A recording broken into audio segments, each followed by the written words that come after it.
너 우리 경기도의 경기라는 이름이 내년이면 무려 1000년이 되는 거 알아? 1000년? 1000년이라고 하니 왠지 환상 속의 도시 같다. 1000년의 해를 맞이해서 경기도에서는 투어를 다니며 우리 도민들의 의견을 모으고 있대. 모아서 뭐하게? 우리의 의견을 모아 정책이 되게 한다는 거지. 단순히 1000년이 된 환상 속의 도시가 아니야. 우리의 상상이 현실로 구현되는 곳이야. 대한민국의 심장 경기도. 고려시대부터 불린 경기라는 이름은 어느새 1000년이 되었습니다. 1000년 동안 대한민국의 심장으로 뛰어온 만큼 경기도민의 목소리를 모아 미래 비전을 만들어가겠습니다. 이 캠페인은 경기도와 경기문화재단이 함께합니다. 오늘 블랙리스트 사건에 대한 항소심 선고가 있었습니다. 법원은 이 박근혜 전 대통령 공모를 인정했고요. 그리고 1심에서 이 혐의에 대해서 무죄를 받았던 조윤선 전 청와대 정무수석 유죄가 인정돼서 실형 2년 선고돼서 법정 구속됐네요. 그리고 어제 이 대법원 추가조사위원회 결과 발표까지 이모저모 판사 출신 박범계 의원 연결해서 이야기 들어보겠습니다. 박 의원 안녕하세요. 네, 안녕하십니까. 오늘 항소심 선고 결과 예상하셨습니까? 네, 예상을 했습니다. 아무래도 1심 재판보다는 훨씬 빼도 박도 못하는 증거들이 제출이 됐기 때문에 유죄가 나올 것으로 봤습니다. 그 빼도 박도 못하는 증거들은 1심 때까지는 발견되지 않았던 것들이죠?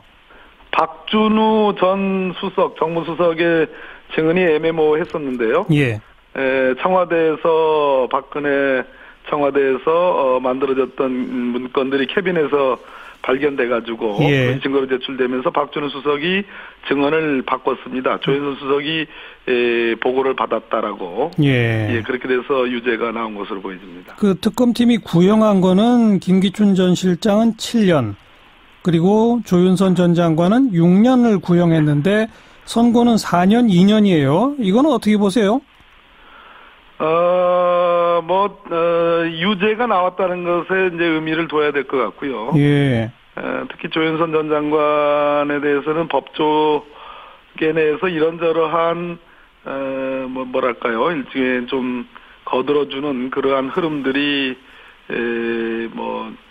직접적이진 않지만, 엿보였는데, 어쨌든 유죄가 나왔다는 것이 의미가 있고, 형량 2년 선고는 낮은 형량은 틀림없습니다. 조금 아까 법조계에서 이모저모 거들어주는 흐름이라고 표현하죠. 그게 뭐예요?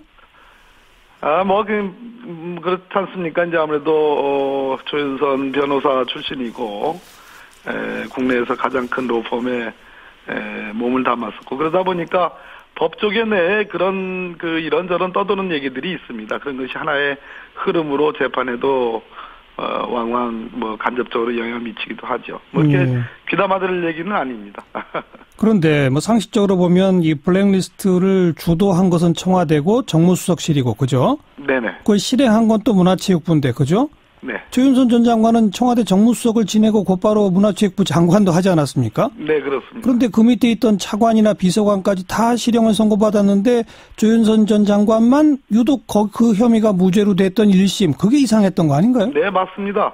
박준우 수석의 증언이라는 게 기억이 확실치 않다는 얘기였죠.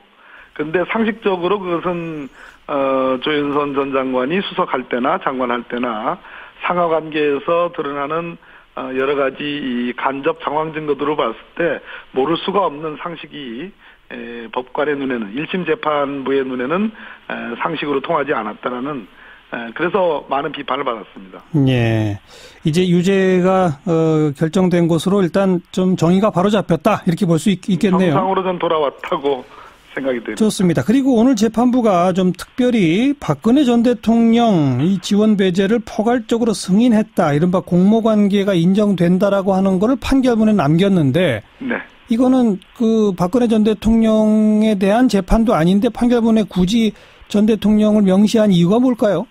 1심 재판에서 역시 마찬가지로 박근혜 전 대통령의 공범 관계가 공소장이 있다 보니까 김기춘 비서실장이나 또는 조윤선 수석에 대한 공범으로 박근혜 전 대통령이 있었는데 1심 재판에서 참 엉뚱하게도 보수를 지지하는 국민들을 박근혜 대통령이 지지 기반으로 하고 있기 때문에 좌파 지원 축소, 우파 지원 확대 이거는 큰 문제가 없다. 헌법이나 법령 위반이 아니다라는 정말 판사로서는 이런 이런 판단을 할 수 있을까 싶은 예. 예를 들어서 우리 헌법은 뭐 진보나 보수를 가리지 않고 문화국가 원리를 추구하고 있고요. 예. 또 법치주의 앞에는 진보 보수가 따로 있지 않은데 예. 보수의 지지를 받는 박근혜 대통령이 보수를 지원하고 진보를 배제하는 건 당연하다는 식으로 설치를 해놨기 때문에 예. 이번 2심 재판부도 박근혜 재판부가 아님에도 불구하고 이게 직접적으로 지시를 했고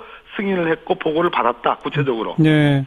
예, 그런 그 이유를 달면서 공모관계가 인정이 된다. 예. 이런 표현을 썼습니다. 그러면 이 재판의 재판부가 그런 판결문을 썼다고 하는 것은 박근혜 전 대통령 재판에도 영향을 미칩니까? 대단히 크게 영향을 미칠 것 같습니다. 왜 공관이 박근혜 전 대통령에 대한 사실상의 이유유죄거든요. 예. 주문과 이유로 판결문은 구성되는데 이거는 박근혜 대통령 재판부가 아니기 때문에 주문에는 뭐 박근혜 대통령 유죄 표시를 못하지만 예. 이유 중에는 매우 구체적이고 매우 개별적인 사안에 대해서 보고를 받았고 지시를 했다. 예. 특히 문제 있는 영화를 상영한 영화관에 대해서는 구체적으로 지원을 배제하라. 예. 또 부산국제영화제 지원을 배제하라. 또 지원을 삭감해라.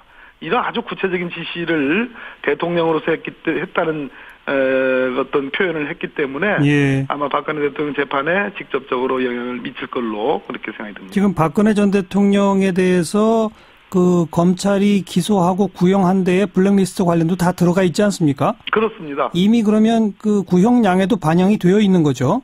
그렇습니다. 오늘 나온 이 판결문이 구형량에 무슨 또 영향을 미칩니까? 지금 박근혜 대통령의 재판은 크게 두 가지로 나눠져 있는데요.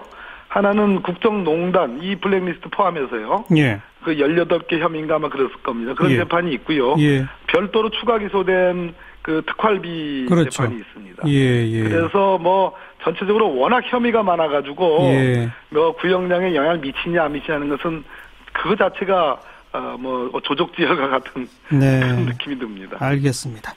자, 그건 그렇고 어제 이 이른바 사법부 블랙리스트 의혹 네. 조사한 대법원의 추가조사위원회 결과가 나오지 않았습니까? 네. 이 박범계 전 의원 판사 출신이신데 판사 하실 때 혹시 법원 행정처에서 근무하신 적 있나요?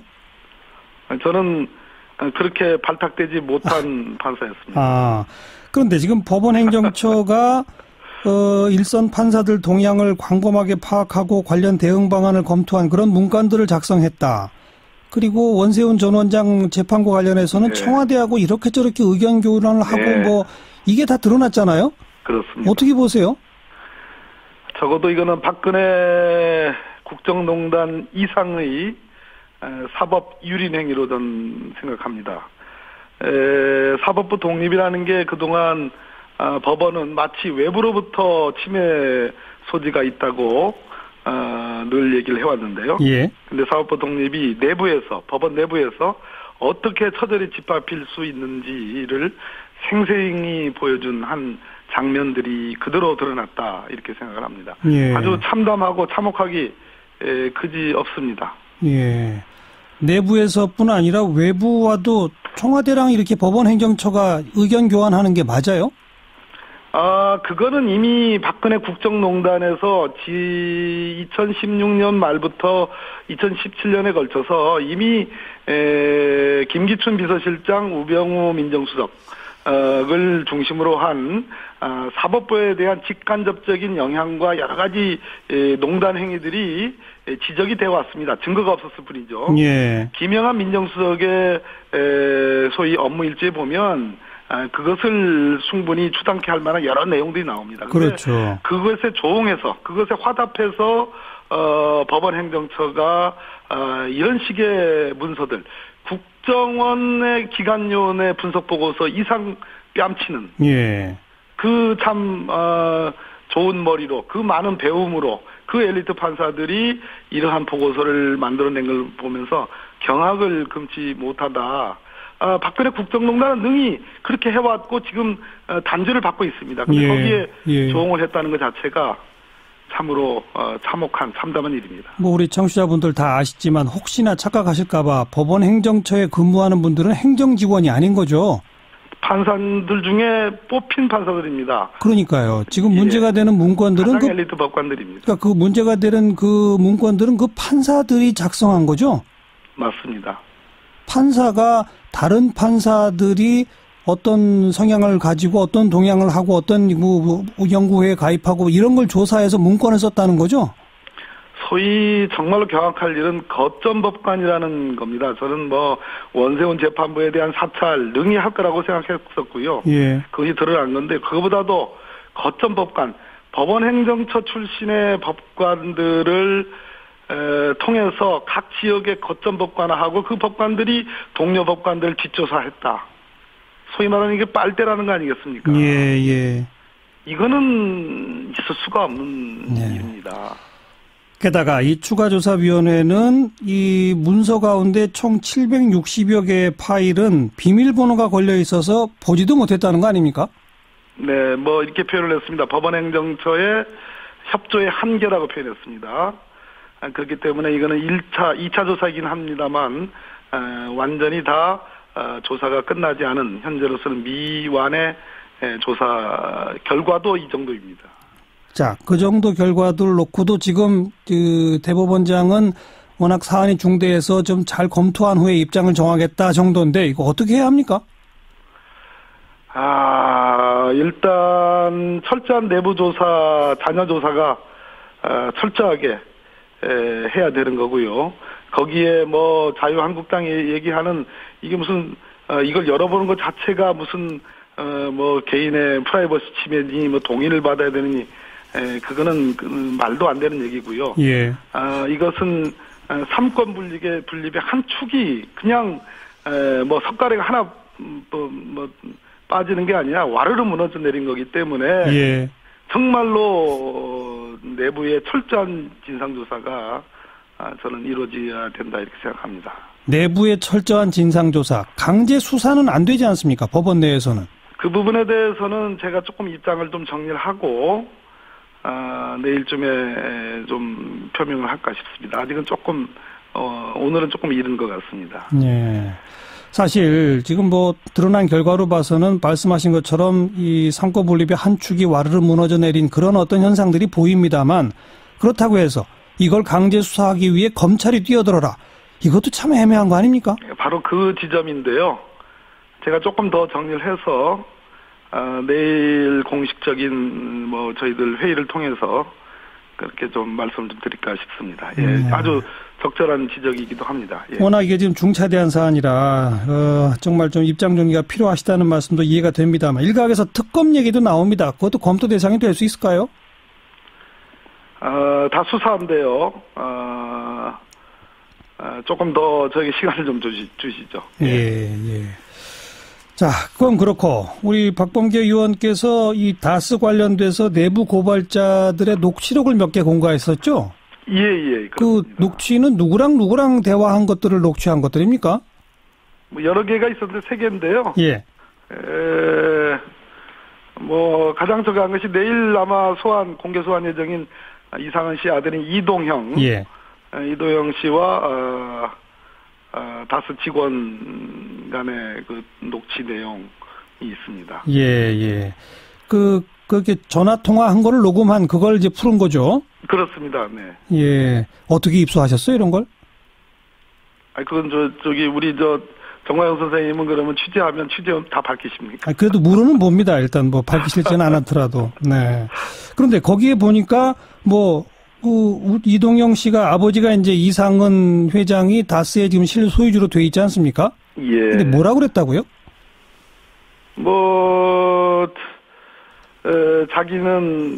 이동영 자기는 나도 어디 갈 데도 없으니까 또 아버지 이상은 씨를 말합니다. 아버지도 여기서 월급 받고 있지라고는 얘기인데요. 직접 음성을 들어보시면 제가 프라이버시 때문에 직접 음성을 공개하지 않았습니다만 직접 음성을 들어보시면 이동영, 이상은 이 사람들이 다스에 그냥 몸을 의탁하고 있는 처지라는 것을 금방 알 수 있습니다. 예. 생생합니다. 예. 게다가 다스랑 관련 있는 계열사로부터 리베이트를 받아가지고 또 그걸 돌려달라고 하니까 그걸 누구한테 줬다. 이명박 전 대통령하고 이상득 전 의원한테 줬다. 이런 얘기도 있다고요? 그건 이동영 씨 직접의 그 녹음 내용은 아니고요. 예. 거기에 이제 돈을 오랫동안 상당한 6억 이상을 그렇게 리베이트로 제공했던 예. 쪽 사람이 예. 아니 왜 우리 이렇게 리베이트 주면서 이렇게 충성했는데 왜 갑자기 거래처를 중단하느냐. 예. 돈 돌려달라 하니까 그 돈 이동영이가 그 돈 이상득, 이명박 두 사람에게 전달했다고 하면서 오리발 내밀더라라는 다른 사람의 전언입니다. 예, 예. 이런 녹취 내용 등들도 다 검찰에 지금 제출이 돼 있는 거죠? 지금 이제 수사가 투트랙 서울중앙지검, 서울동부지검 있는데 동부지검에는 제출이 돼 있지 않을까 하는 추측을 갖고 있습니다만 제가 검찰과 이게 교류를 해보지 않았기 때문에 예. 정확히 알지는 못합니다. 일단 언론에 이렇게 보도됐으니까 검찰도 파악은 하고 있겠네요.